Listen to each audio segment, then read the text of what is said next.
başlayaq. Deməli uşaqlar, biz indiyənə kimi keçdiyimiz mövzularda JavaScript hissəmiz həmişə bir fayldan ibarət olub. Olub ki, məsələn, müəyyən bir template yazanda, proyekt yazanda fərqli HTML-lər açmışıq. 2 səhifəmiz olub, 3 səhifəmiz olub, index HTML, bot HTML, düzümü?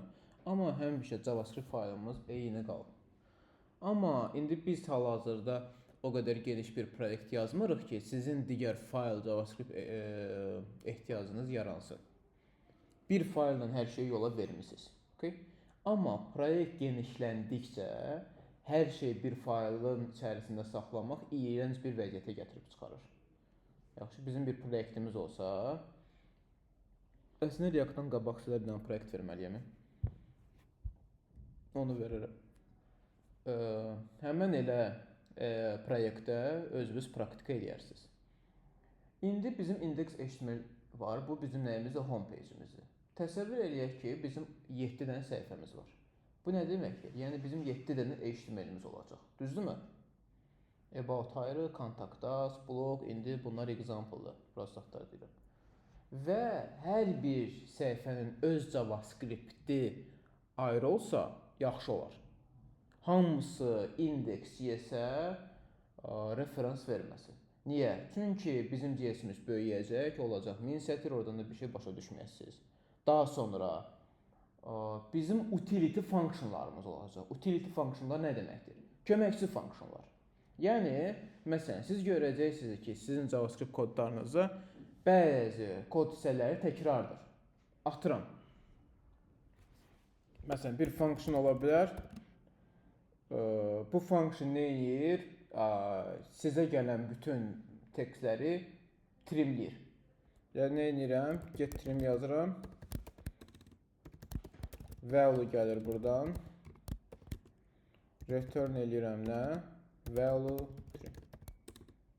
Məsələn, çox hissədə bu hissəni yazmayacaqdınız. Mən çıxartdım onu bir dənə function. Get trim. Bu hissə olmalıdır hər hansı bir faylda. O faylın da adı utility fayl adlanır. Salam. Narahat olma. O nə olub? Qardaşım kimi yeyir. Recep kimi yeyir. Okay. Utility functionlar. Təsəvvür edin bizim bir 8 dənə utility functionumuz var. Köməkçi functionumuz var.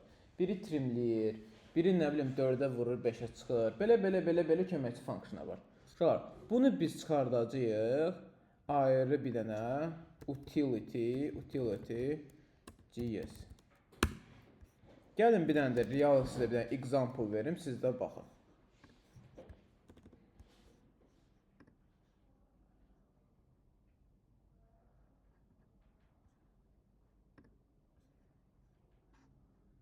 Bax. Neyinir? Format timer. Data varsa bir dənə format metodunu çağırır, bunu çevirir buna. Yaxud format phone number. Bir dənə value gəlir, neyinir? Əgər 994 ilə başlamırsa bir başlama qaytar, yaxud burada artıq müəyyən birləşdirmək prosesləri edir. Düzdür, biz bütün utility functionları ayrıca fayla çıxartmışıq. Bu lap best practice-dir. Amma hələ ki sizin levelda bunu bir fayla çıxardacaqsınız. Bütün utility functionlarınız, köməkçi functionlarınız olacaq bir fayla. İndi biz bir dənəsini yazdıq. Düzdürmü? Bayaq bunu yazdıq. Get time eləyir. Okay. İndi index.js'də də mən hər hansı bir logikimi yazmışam. Düzdürmü? Tutaq ki, document get element by id butonu var. Bunu nə edirəm? Add event listener yazıram. Deyirəm click-ində function işə düşür. Nə bilim, burada hər hansı bir proses olur. Execute process. Proseslərimizi execute elədim. Və mənə artıq prosesin ortasında bu function lazım oldu. Düzdürmü? Mən get trim prosesini çağırmaq istəyirəm. Const trimit, məsələn, trimit value. Nə edirəm? Get trimi çağırmalıyam da. Düzdürmü? Get trimi çağırıb, buradan da event target value göndərməliyəm ora. Çünki niyə? Get trim nə qəbul edirdi? value qəbul edirdi. Və artıq trimmed value-nun da üzərində some process trimmed value. Və trimmed value-nun da üzərində artıq müəyyən bir proseslər aparıram. Yaxşı.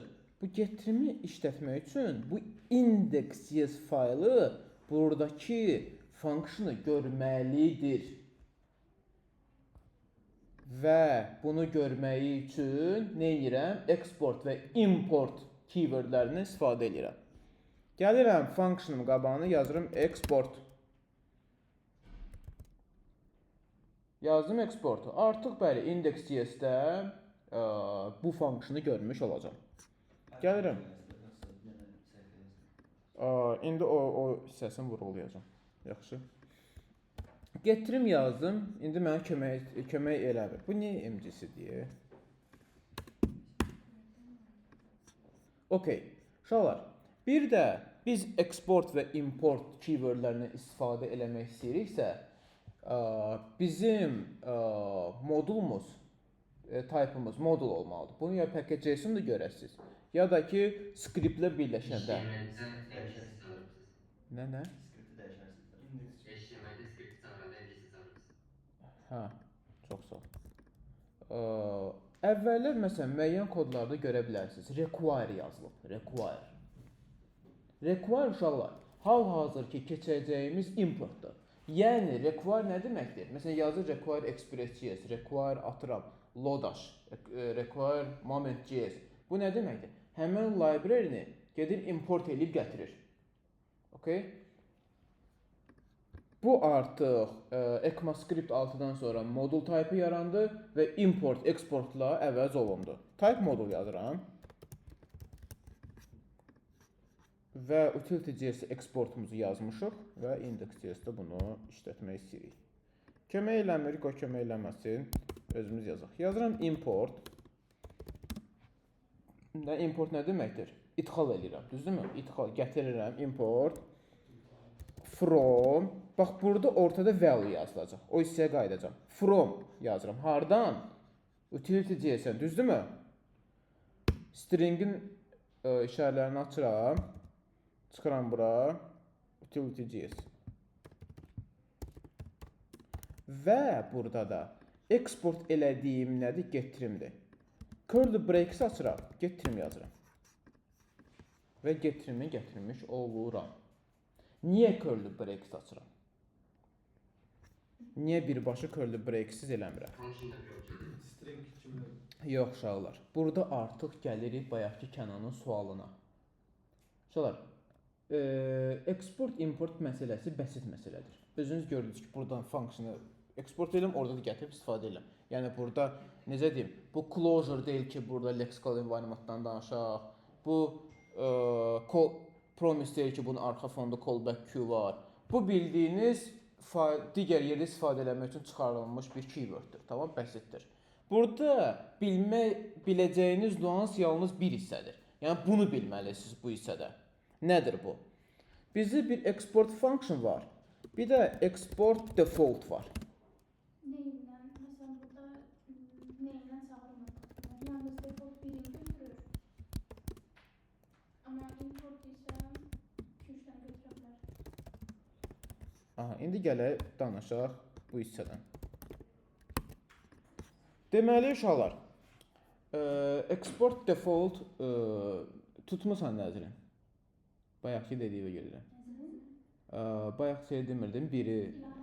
Eylə, sorry. Datları çaşdırıram. Hə. Okey. Buradakı nüans nədir? Getirim yazmışdım da, düzdürmü exportun qabağına. Testdə isə default yazdım. Bizim export default edəcəyimiz fayllar, yəni hal-hazırda utility.js-imiz export default edib də, düzdürmü? Mən artıq bura başqa bir export default yaza bilmərəm. Çünki hər bir fayl yalnız bir dənə export default ola bilər.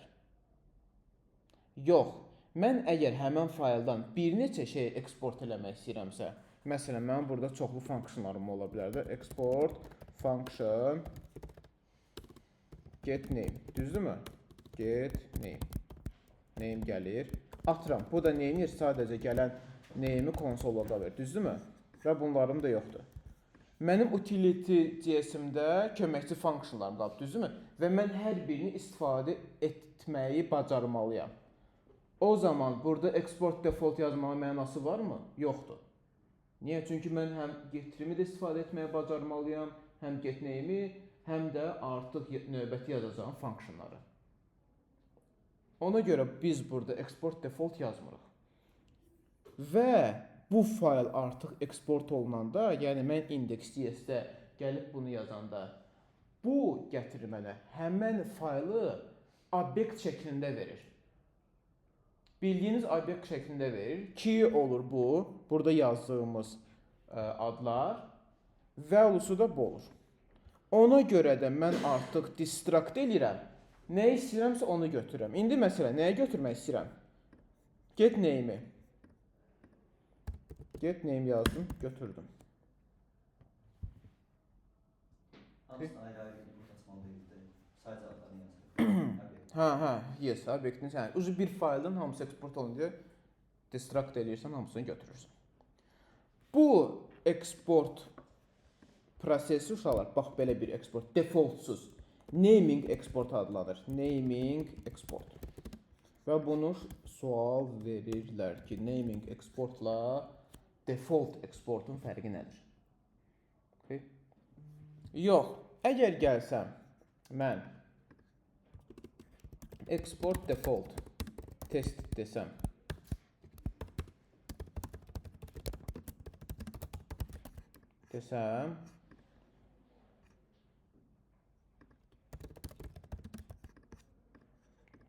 aha, burada artıq vəziyyət dəyişmiş olur.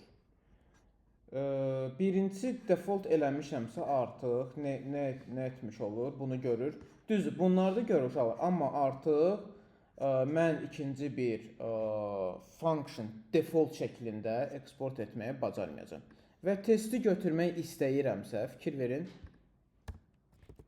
testi mənə suggest-ə vermir. Niyə? Test utility-də yalnız distractsız şəkildə götürə bilirəm. Niyə? Çünki bu fayl eksport olunanda gəlir, neyir? Bunu main bir hissə kimi sənə verir. Obyekt kimi yox, ancaq götürür testi verir sənə. Və artıq mən testi istifadə etməyim üçün distract yox, elə birbaşa adını yazıb götürməliyəm. Okay. Buradan da nə nəticəyə gəlirik ki? Məsələn, utility, helper, sonra yəni bir şey ki, çox istifadə olunacaqsa və həmin faylın içində başqa bir şeylər yazılacaqsa, bəli, biz burada artıq naming exportdan istifadə edəcəyik, yəni defaultsuz. Yox, əgər bizim bir dənə komponentimiz olacaq, yalnız o fayl həmin komponenti eksport edəcəksə, artıq orada defaultla yazmış olacağıq. Naming exportla da default exportun fərqi bunlardır. Okay. İndi hələ ki naming exportdan istifadə edərsiniz, bir dənə export atarsınız elə komponentlərin qabağına. Gələcəkdə artıq bunun da fərqli variantlar olur. Naming import eləyəndə import edəcəyimiz function adını dəyişdirəcəyik. Sonra fərqli cür export eləyəcəyik. Tamam, bu artıq React-a girəndən sonra bunları görmüş olacaqsınız. Okay.